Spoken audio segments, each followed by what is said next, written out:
सुप्रभात, good morning. सीधा सौदा के आज के इस मंगलवार के एडिशन में आप सबका स्वागत है। अब संकेत देख तो लेते हैं, लेकिन आप सब जानते हैं चाल आजकल हम अपनी ही चलते हैं। संकेत तो रोज बढ़िया आ रहे हैं। आज भी गिफ्ट निफ्टी फिर हरे में ही खुलने के इंडिकेशन दे रहा है, पर यह है कि पिछले 2 दिन से बहुत अच्छे हरे में खुलने के इंडिकेशन दे रहा था। आज थोड़े से ठंडे हरे में, लेकिन फिर भी इन ग्रीन खुलेंगे। पर हमें डिसाइड करना है हमारी चाल कैसी रहेगी। हमें देखना है निफ्टी बैंक का मूड माहौल कैसा बनता है, क्योंकि वही वो पॉकेट है जो डिसाइड कर रही है ओवरऑल बाजार का मूड। अब तो profit taking across the board spread out होती ही चली जा रही है। तो इंपॉर्टेंट सेशन हमारे सामने खड़ा हुआ है और उस इंपॉर्टेंट सेशन में बहुत क्लोजली वॉच आउट करना है कल के इंट्राडे लोज को। फिर टूट रहे होंगे तो फिर समीकरण बिगड़ जाएंगे। खैर, पिच आ गई आपकी स्क्रीन पे, मस्त रात भर डायरेक्टर साहब ने क्यूरेट करी है, पानी आनी डाला है, अब तो उसमें काई जम गई है। ये हरी हरी पिच दिख रही है। हरी पिच क्यों है? पिच तो बढ़िया है भैया। पिच आपकी अपनी देखोगे ना आप। नहीं तो पिच हम अपनी, हमारी अपनी क्या होता है? पिच तो पिच है, और हम ग्लोबल संकेत वाली पिच देख रहे हैं, वो पिच तो सख्त है। देखो आप हमारे प्लेयर्स पे ब्लेम करो ना, क्या पिच कर पे रहे हो? गलती थोड़ा ना है। मौसम देख रहा हूँ अमेरिका का और खेलना है इधर मुंबई में। हाँ। तो ये पिच इंडिया की आप कह रहे हैं, अब इसमें डोमेस्टिक की भी डाल देते हो। हाँ, अभी इसलिए ना अच्छा। मौसम उधर का नहीं देखने का, उधर मौसम बहुत बढ़िया है। खेलना आपको इधर है, तो जिधर खेलना है उधर की ज़मीन ठीक नहीं है, मौसम तो अच्छा है ऊपर का। और आप लेकिन माहौल ठीक होना चाहिए, ऐसा कुछ गड़बड़ पिच सख्त है, प्लेयर की प्रॉब्लम है। प्लेयर नहीं खेल पा रहे हैं। प्लेयर की प्रॉब्लम है, पेटीएम को भेज दिया बिना पैड के। चोट लगनी थी यार ऐसा मत बोलो। मुझे एक टेस्ट मैच याद आ रहा है, हाँ, हाँ। वेस्ट इंडीज के था इंडिया का। उसमें इंडिया की कम से कम 4-5 प्लेयर के मुंह टूटे थे, इतनी जोर बॉलिंग कर रहे थे वो, सब बेचारे घायल हो गए, साइड में बैठ गए थे। वेस्ट इंडीज एक टाइम बहुत डेडली, वेस्ट इंडीज का पाकिस्तान हुआ था। तो वैसे ही पेटीएम के ऊपर चारों तरफ से हमले हो गए। हाइट भी बहुत तगड़ी थी, तो बाउंसर यार वो जो बॉलर थे ना उनके, देखो मेरा अपना एक ऐसा अनुमान है कि जितने बड़े कद के प्लेयर होते हैं वो बहुत सक्सेसफुल बॉलर होते हैं, और जितने छोटे कद के प्लेयर सक्सेसफुल बल्लेबाज होते हैं। आप हिस्ट्री उठा के देख लो, Vivian Richards, Brian Lara, Sachin Tendulkar, Kohli, सब छोटे कद के हैं। लंबे वाले बॉलर इमरान खान, आकिब जावेद, जितने लंबे प्लेयर हैं, वसीम अकरम, सारे लंबे खिलाड़ी अच्छे बॉलर साबित होते हैं, सारे छोटे हाइट वाले अच्छे बैट्समैन साबित होते हैं। पर अपने से बॉलिंग नहीं होती, अपने को बैटिंग आती है, बस बैट लेके चले जाते हैं। फिर क्या होगा? लंबाई का फायदा मिलेगा। पर ये एक्चुअली स्टंप बचाने के लिए काफी झुकना पड़ता है। नहीं वो झुके हमको लगता है कमर दर्द हो रही थी, थोड़ा ठीक हो गए, पता आउट हो गए। एबरेशन मत लाइए डायरेक्टर साहब, आप गिरा रहे 2-4 नाम जो लंबे भी थे, ये एबरेशन अलग हो गए। बात सही है वैसे ये। यार ये कौन डायरेक्टर साहब बता रहे कि लंबे वाले भी होते हैं? बता दे रहे हैं लंबा बल्लेबाज कौन है? क्रिस गेल का एग्जांपल दे रहे हैं। यार क्रिस गेल। नहीं बात सही है वैसे आपकी। अब क्या है, मूड कैसा है? देखो मूड तो मेरे हिसाब से आज ठीक हो जाना चाहिए, लेकिन फिर भी कुछ कह नहीं सकते क्योंकि बहुत लोग प्रॉफिट बुकिंग कर रहे हैं। लेकिन मुझे लगता है कि माहौल तो ठीक है दोस्त, माहौल में कोई गड़बड़ी नहीं हुआ। लोग इतनी स्ट्रांग वो नहीं डर रहे हैं जिनके यहाँ रेट कट को लेकर इतना झंझट, हमारे यहाँ पता नहीं क्यों इतना डर रहे हैं। तो देखते हैं आज क्या, लेकिन माहौल तो अच्छा है। अपनी पिच थोड़ी सी शेकी है, लेकिन मौसम तो ठीक है, मौसम खुला हुआ है एकदम। माहौल अच्छा, थोड़ा ठीक भी है। हम सब बोल रहे थे इरेशनल एक्सूबरेंस है रेलवे स्टॉक्स में, इसमें उसमें। अब जब थोड़े से एक्सेसेस सिस्टम से वाइप आउट हो रहे हैं तो अच्छी चीज़ है, नहीं तो आप सिर्फ देख ही रहते, कुछ नहीं कर सकते थे उसे बैठे बैठे।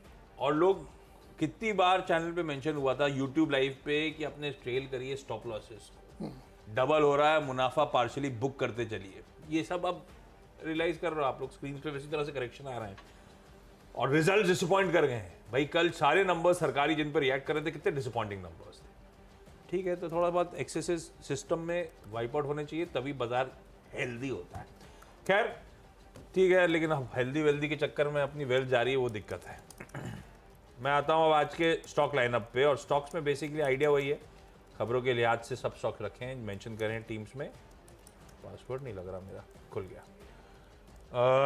पहला है, मैंने पहले नतीजे रखे हैं, उसमें कोल इंडिया अच्छा लग रहा था, कोल इंडिया ग्रीन रख रहा हूँ।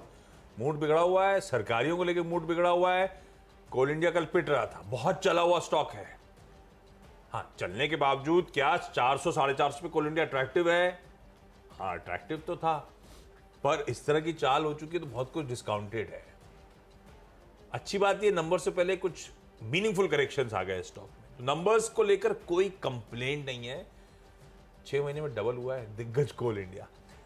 आय 3% का उछाल, और ये भी एक्सपेक्टेशन से बेहतर आय का आंकड़ा। इबीटा उसके सामने 10% इंप्रूव हुआ, मार्जिन में 200 बेसिस पॉइंट्स का इंप्रूवमेंट है, और बाजार मान रहा था मार्जिन 300-400 बेसिस पॉइंट्स करेक्ट हो जाएंगे, कॉन्ट्रैक्ट कर जाएंगे। और इंपैक्ट क्या है? मुनाफा बाजार उम्मीद से कहीं बेहतर, इसीलिए क्योंकि आय भी अच्छी रही, ऑपरेशनली स्ट्रॉन्ग परफॉर्मेंस डिलीवर करा, मुनाफे में 18% का जंप, और आ गया बढ़िया सा ₹5.25 का इंटरिम डिविडेंड। बढ़िया डिविडेंड डोल आउट हो रहे हैं, बढ़िया फाइनेंशियल्स। कोल इंडिया को ग्रीन रखता हूं, पर ग्रीन जिनको रख रहा हूं उनको भी वॉच करना है, रेड वालों को भी पता नहीं बाजार कब स्ट्रेंथ टू स्टेबिलिटी दिखाए, कब थोड़ा सा एक्सेसेस से बाहर निकलने की कोशिश करे, तो अपन स्क्रीन वॉच आउट करेंगे।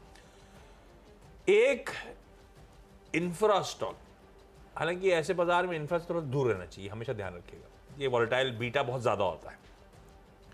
हालांकि नंबर्स अच्छे हैं, इसलिए दिलीप बिल्डकॉन को मेंशन कर रहा हूं बहुत दिनों बाद। आय साल दर साल 24% का जंप है। आय तो ठीक है, एग्जीक्यूशन अच्छा कर लिया होगा क्योंकि स्वेलिंग ऑर्डर बुक सब इंफ्रा कंपनीज की है। हाईलाइट है इसका इबीटा, 157 करोड़ से बढ़कर 377 करोड़ रुपए, डबल से ज्यादा इसका इबीटा जंप करता हुआ, और इसलिए मार्जिन 6.8% वाले 13% के पार चले गए। और नंबर अच्छे, ऑपरेशनली स्ट्रॉन्ग, एग्जीक्यूशन पिकअप हो रहा है बढ़िया तरीके से, दिलीप बिल्डकॉन ग्रीन है। और फिर जेएसडब्ल्यू एनर्जी को ग्रीन लेके चलता हूं। कल अपडेट आया, solar energy corporation of India से लेटर ऑफ अवार्ड आ गया है। ये ध्यान रखिएगा, हो सकता है इस केस में L1 के तौर पे या फिर पहले चुने गए प्रिफर्ड बिडर के तौर पे अपडेट आ चुके हो। 500 मेगावाट का विंड पावर प्रोजेक्ट है जिसके लिए solar energy corporation of India ने इनको लेटर ऑफ अवार्ड दिया है। बढ़िया डोल आउट हुआ है। जेएसडब्ल्यू एनर्जी को ग्रीन लेके चलता हूं आज ट्रेडिंग सेशन में। तो कोल इंडिया, दिलीप बिल्डकॉन और उसके बाद जेएसडब्ल्यू एनर्जी, तीनों ग्रीन। ओके, मैं भी 3 ग्रीन लूंगा। छोटे छोटे रिजल्ट बहुत सारे, कल कितने आप बताते 1000 कंपनी रिजल्ट है, आज भी है। इस हफ्ते 1000 प्लस है, 1000 प्लस है। उसमें जो भी आया उसमें फिनिक्स मिल्स के रिजल्ट्स आए, बड़ा रिकॉर्ड क्वार्टर इन्होंने पेश किया। मुनाफा 58% बढ़ के आया, 280 करोड़। मार्जिन 56% पे है, 43% के ऑपरेटिंग नंबर से हैं। रेवेन्यू 44% बढ़ा है। हालांकि इनके CFO ने रिज़ाइन कर दिया, पता नहीं क्या होगा, क्यों रिज़ाइन किया मुझे नहीं पता, लेकिन खबर थी। नंबर्स बहुत अच्छे हैं इसलिए रखिए, और ये मॉल्स बहुत बड़े बड़े चलाते हैं। दूसरा स्टॉक है सीमेक, ये मरीन वाली कंपनी है। इसके भी 213 करोड़ का रेवेन्यू आया, डबल से ज़्यादा, 100 से 213 करोड़, और मुनाफा घाटे से प्रॉफिट में आ गई। कंपनी 56 करोड़ का प्रॉफिट क्लॉक किया है, जबकि पिछले साल इसी क्वार्टर में लॉस था इसको, तो इसको भी ग्रीन में लेके चलना चाहिए। तीसरा स्टॉक है BASF, ये एक एग्रोकेमिकल कंपनी है। एग्रोकेमिकल में देखिए पूरा जो स्पेस है ना, उसमें बड़ी तेज़ी हमको लगता है आगे बनने वाली है। फोकस भी सरकार का है और केमिकल प्राइसेस बॉटम आउट हो रहे हैं, तो नतीजे इसके वैसे शायद इंडिकेट कर रहे हैं। मुनाफा लो बेस 11 करोड़ से 140 करोड़, रेवेन्यू 2800 करोड़ से 3500 करोड़, इस तरह के नंबर दे रही कंपनी, तो उसको ध्यान में रखना चाहिए। मुझे लगता है कि यहाँ पे एक अच्छा मूवमेंट आना चाहिए, ग्रीन में रखना है। 3 मेरे भी ग्रीन हो गए भाई। अरे वाह, चलिए अब आइए अगले स्टॉक्स में। सनसेरा इंजीनियरिंग, वो मेरे ख्याल से ऑटो कंपनी, ऑटो कंपोनेंट्स। आय में साल दर साल 27%, इबीटा में 35% का जंप, मार्जिन 100 बेसिस पॉइंट्स का इंप्रूवमेंट, और 31 करोड़ का मुनाफा बढ़ के 48 करोड़ रुपए। फतराज सिंघवी साहब को बतौर MD फिर से रीअपॉइंटमेंट, तो कंटिन्यूटी भी मेंटेन होती है, ग्रीन रखा है इसको मैंने। JM फाइनेंशियल्स, डिसेंट नंबर्स हैं, हालांकि स्क्रीन पे साल दर साल नंबर्स आएंगे, पर इनको सीक्वेंशली भी भापना जरूरी होता है। तो साल दर साल कोई कंप्लेंट नहीं। आमतौर पर ब्रोकरेज और फाइनेंशियल कंपनीज क्योंकि सीजनैलिटी एट प्ले होती नहीं है, तो हम सीक्वेंशली देखते हैं। पर आय 33% का जंप है, मुनाफा भी 34% इंप्रूव होता हुआ, ग्रीन रख दिया। चला भी नहीं है स्टॉक, ये वैसे बहुत डिसअपॉइंटिंग रहा अपनी चाल के लिहाज से हमेशा। किर्लोस्कर ऑयल के नंबर्स अच्छे लग रहे हैं, ग्रीन रखा है। आय में 14% का जंप है ईयर ऑन ईयर। 14% जब आय बढ़ी तो इबीटा 33 से 34% का इंप्रूवमेंट डिलीवर कर गया। रिजल्टेंट मार्जिन्स में एक अच्छा एक्सपेंशन, 15.8% थे मार्जिन, 18.5% पे पहुंचा दिए, बहुत अच्छा एक्सपेंशन है मार्जिन्स में। तो इसीलिए किर्लोस्कर ऑयल के अच्छी टॉप लाइन मोमेंटम और अच्छा ऑपरेशनल परफॉर्मेंस के चलते ग्रीन, सब ग्रीन ही होगा, 6 ग्रीन होगा। अच्छा, अगले मेरे में चौथा स्टॉक है लेमन ट्री। इन्होंने एक और होटल के चलाने के लिए मैनेजमेंट एग्रीमेंट किया तेलंगाना में, विकाराबाद में। लेमन ट्री रिसोर्ट नाम से ये होटल चलाया जाएगा। तो लेमन ट्री संभालें कैसे? यार ये तो मुझे समझ नहीं आता, हर शहर में घर घर नहीं, जैसे क्या घर घर निफ्टी वाला एक नारा था, वैसे शहर शहर लेमन ट्री। केसवानी जी अगर सुन रहे हो तो ये टैगलाइन रख सकते हैं, शहर शहर लेमन ट्री। तो इसको ध्यान में रखिएगा। पांचवा स्टॉक है ऑल कार्गो, बहुत ही खराब नतीजे, मार्जिन 6 से के आधा हो गया, रेवेन्यू 22% गिरा, मुनाफा 88% गिरा, एबिटा 56% गिरा, कोई नंबर बताने लायक नहीं, इसलिए इसको रेड में रखिए। और छठवां स्टॉक है ओरिएंट प्रो सॉल्यूशन। ये बड़ी इंटरेस्टिंग कहानी है। इन्होंने कहा है, इनकी कल बोर्ड बैठक थी, उसमें 200 करोड़ रुपए ये प्रेफरेंस के जरिए जुटाएंगे, 9 लाख शेयर ये जारी करेंगे। भाव रखा है 2215, करंट प्राइस है 2047। डैम कैपिटल इनके सोल एडवाइज़र हैं। तो स्टॉक का मोमेंटम देखने लायक होगा, कैसे बिहेव करता है। हालांकि स्टॉक वन साइडेड रैली इसने पिछले 6 महीने में दिखाई है। अब उसके ऊपर जाके कौन इस पर लेगा, लेट्स सी, देखते क्या होगा। तो इसको स्क्रीन लगा के रखिएगा, बड़ा डिसाइड करना मुश्किल है कि कैसे बिहेव करेगा। तो ये हो गया 6, छोटा सा एक ब्रेक, और ब्रेक के बाद अगले 4 स्टॉक्स।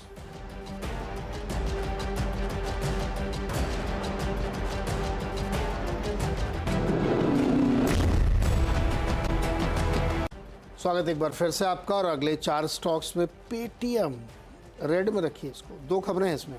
एक तो गवर्नर साहब की कल कहीं पे चर्चा थी ऐसे, उसमें किसी ने उनसे पूछा होगा, तो उन्होंने फिर दोबारा स्पष्ट कर दिया एकदम साफ तौर पे कि पेटीएम के मामले में अपने फैसले पर वो कोई रिव्यू नहीं करेंगे, नंबर 1। दूसरी चीज़ है, मैक्वेरी ने इनको एक डाउनग्रेड किया है अंडर परफॉर्म न्यूट्रल से, और टारगेट 650 से घटा के सीधे 275 पर ला के रख दिया है। तो स्टॉक को रेट में रखिए। जीएमआर एयरपोर्ट MSCI जो ग्लोबल स्टैंडर्ड इंडेक्स है उसमें ये शामिल कर लिए गए हैं। और ऐसे ही जो है कई और स्टॉक है, लेकिन उसमें से जीएमआर एयरपोर्ट को मैं ले रहा हूँ जो कि स्टैंडर्ड में है, स्मॉल वाले से निकल के स्टैंडर्ड में आ गए हैं। ONGC ग्रीन में रखिए। CLSA की रिपोर्ट है, बाई कॉल टारगेट 300 रुपये का कहना है कि 7% इन्होंने जो प्रॉफिट है वो बीट के एक्सपेक्टेशन से, और क्रूड की स्ट्रेंथ को देखते हुए बढ़िया है क्योंकि $81 का रिलाइजेशन था इनका लास्ट क्वार्टर में। 10वां स्टॉक SJVN है, इस पे गोल्डमैन सैक्स की रिपोर्ट है, सेल कॉल टारगेट 72 रुपये 50 पैसे। उनका मानना है कि काफ़ी नंबर्स इन्होंने मिस किए हैं और कंसेंसस से भी नीचे, इसलिए इसको रेड में रखा जा सकता है। 10 हो गए। ओके, चलिए अगले 4 स्टॉक्स जो हैं उसमें अब कुछ लाल वाले भी मेंशन करता हूं जहां पे नंबर्स डिसअपॉइंट कर रहे हैं। ग्लैक्सोस्मिथक्लाइन फार्मा यानी कि GSK फार्मा, आय फ्लैट है इस कंपनी की, उसके सामने एबिटा 4.5% गिरा, मार्जिन 28.5% वाले 27% पे हैं, to be exact 140 basis points margin contract कर गया और मुनाफा 72% गिर गया। नंबर्स वैसे भी कम, मुनाफे के आंकड़े छोड़ दीजिए, अदरवाइज नंबर्स वैसे भी कमजोरी हैं। GSK फार्मा आज लाल लेके चल रहा हूं। HEG वो इलेक्ट्रोड्स वाला धंधा, Q3 परफॉर्मेंस कमजोर, आय 6% बढ़ी तो उसके सामने एबिटा 35% गिरा, 25% के मार्जिन 15%, एग्जैक्ट नंबर स्क्रीन पर आ जाएंगे, मैं बॉल पार्क कह रहा हूं। 1000 बेसिस पॉइंट मार्जिन कॉन्ट्रैक्ट कर गए और मुनाफा ऑलमोस्ट 60% गिर गया। कमजोर आय, मार्जिन में तगड़ा कॉन्ट्रैक्शन और इसका इंपैक्ट प्रॉफिटेबिलिटी पे तगड़ा। गैलेक्सी सर्फेक्टेंट्स को रेड लेके चल रहा हूं, आय गिरी है और वो भी 13-14% आय गिर गई है, उसके सामने एबिटा और ज्यादा गिर गया 27%। तो आय 13-14% गिर गई, एबिटा 27% गिर गया, मार्जिन 220 बेसिस पॉइंट्स कॉन्ट्रैक्ट हो गए हैं, 14.2 वाले 12% पे आके खड़े हुए हैं और मुनाफा 33% गिरा, 1/3 इरोड हो गया। लाल रखा। और फाइनली एक ग्रीन रख रहा हूं, पर उसको सिर्फ वॉच करिएगा क्योंकि वो स्टॉक पेन में आ रहा है।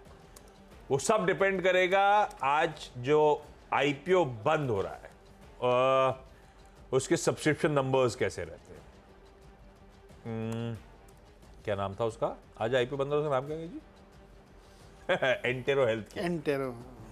एंटेरो हेल्थ केयर क्या है? हेल्थ केयर प्रोडक्ट्स के डिस्ट्रीब्यूशन का प्लेटफॉर्म, पर वो है B2B, बिजनेस टू बिजनेस, यानी कि शॉप्स को, हॉस्पिटल्स वगैरह को सीधे प्रोडक्ट देना। पिछले 3 सालों से लॉसेस कर रही है। इसका एक पीयर है, नॉट एग्जैक्ट पीयर, लेकिन सेम बिजनेस है, पर वो B2C पे है, वो है मेडी असिस्ट। वैसे इसने भी कुछ करके नहीं दिया स्टॉक के लिहाज से, पिटाई झेल रहा है अभी, पर ये बेहतर प्लेस नजर आएगा आपको उससे। अगर तो रिस्पॉन्स अच्छा मिलना शुरू हुआ एंटेरा को दिन के दौरान, तो ये सुधरेगा, अदरवाइज पेन ज्यादा था, इसीलिए से वॉच करिएगा।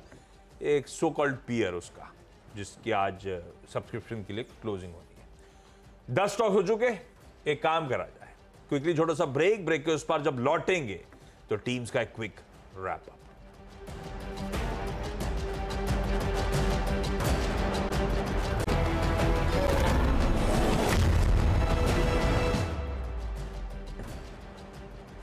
ब्रेक के बाद आप सबका स्वागत है। अब 10 की सीधा सौदा की टीम का एक क्विक रैप अप आपकी स्क्रीन पे।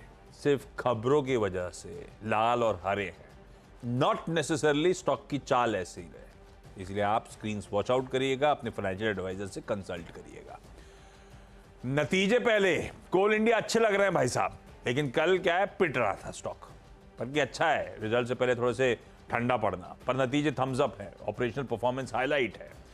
दिलीप बिल्डकॉन के नंबर्स अच्छे हैं, पर बाजार का मूड बिगड़ा तो इंफ्रा कंपनीज के हाई बीटा तो आप नेचर जानते हैं, इसलिए ध्यान रखिएगा। JSW एनर्जी ने सोलर कॉर्पोरेशन ऑफ इंडिया से ऑर्डर बैक करा है 500 मेगावाट का। सांसेरा इंजीनियरिंग का परफॉर्मेंस अच्छा है, हर पैरामीटर पे मोमेंटम स्ट्रॉन्ग रिजल्ट्स में। जेम फाइनेंशियल के नंबर्स डिसेंट है, पर ये स्टॉक हमेशा से एक डिसअपॉइंटिंग स्टॉक रहा है, ये ध्यान रखिए। किर्लोस्कर ऑयल के नंबर्स अच्छे, तो ये जो नंबर्स जैसे दिख रहे थे वैसे से स्टॉक का परफॉर्मेंस रख दिया। GSK फार्मा से डिसअपॉइंटमेंट है, टॉप टू बॉटम ठंडा परफॉर्मेंस इस क्वार्टर में। HEG के मार्जिन 1000 बेसिस पॉइंट्स उड़ गए। गैलेक्सी सर्फेक्टेंट्स के नंबर्स खासे कमजोर हैं। और जाते आते सिर्फ मेडी असिस्ट मेंशन करने के लिए, एंटेरो जिसका IPO आज बंद हो रहा है, ये समवॉट इसी का पीयर सेट है, इसीलिए ग्रीन रख रहा हूं, पर ये स्टॉक कल ही खुद पेन में था, इसलिए सिर्फ वॉच करिएगा। 10 हो गए। रिजल्ट पे फोकस, फिनिक्स मिल्स नंबर बहुत अच्छा है, रिकॉर्ड क्वार्टर है, उस पर ध्यान रखिएगा। लेकिन इनके CFO ने इस्तीफा भी दिया, ये भी खबर उसके साथ ही साथ देखिएगा। CMEC और BASF, इन सब दोनों के भी नतीजे काफ़ी बढ़िया हैं। लेमन ट्री ने एक और होटल अपने पोर्टफोलियो में ऐड किया है तेलंगाना में। ऑल कार्गो के नतीजे काफ़ी ख़राब है, बहुत ही ख़राब नंबर है। ओरियन प्रो ने एक प्रेफरेंशियल करने जा रहे हैं, 2215 का रेट तय किया है, करंट प्राइस से 200 रुपये करीब ऊपर है। पेटीएम में मैक्वारी ने अंडर परफॉर्म की रेटिंग और टारगेट बहुत घटा दिए हैं, और साथ ही RBI गवर्नर ने कहा कि फैसले में कोई रिव्यू नहीं होगा। GMR एयरपोर्ट MSCI के स्टैंडर्ड इंडेक्स में इंक्लूड किया गया है। ONGC में CLSA की रिपोर्ट बाई कॉल 300 का टारगेट, और SJVN में गोल्डमैन सैक्स की सेल कॉल 78 रुपये का टारगेट।